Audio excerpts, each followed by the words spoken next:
সরিষার হলুদ ফুলের রঞ্জিত মাঠ এখন যেন মরুভূমিতে পরিণত হয়েছে। কৃষকরা তাদের জমি থেকে সরিষা সরিয়ে এখন সম্পূর্ণরূপে প্রস্তুত করছেন ধান চাষের জন্য। সরিষার পাশাপাশি এই মাঠে চাষ করা হয় টমেটো, কাঁচামরিচ, পেঁয়াজ সহ বিভিন্ন ধরনের শাকসবজি। শীতের মৌসুম আসলে এই মাঠে খেজুর গাছ কাটার ধুম পড়ে যায়।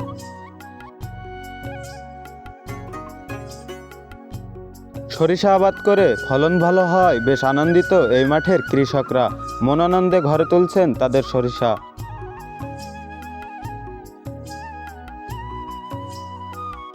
বাঁধাকপি, ফুলকপি, ঝাল, পেঁয়াজ, মরিচ, বরই সহ কি নেই এই মাঠে। বাংলাদেশ একটি কৃষি প্রধান দেশ হওয়া সত্ত্বেও আমাদের খাদ্য সংকট দূর করার জন্য খাদ্য আমদানি করতে হয় অন্য দেশ থেকে। তাই আমরা সবসময় চেষ্টা করব আমদানির চেয়ে রপ্তানি বেশি করার। তাহলে আমাদের দেশ কিছু বছরের মধ্যে অর্থনৈতিকভাবে লাভবান হবে। তো এতক্ষণ জাহাজমারি মাঠ থেকে আমি আপনাদের সাথে ছিলাম ওমর ফারুক। তো ভিডিওটি শেষ পর্যন্ত দেখার জন্য আপনাদেরকে সবাইকে ধন্যবাদ।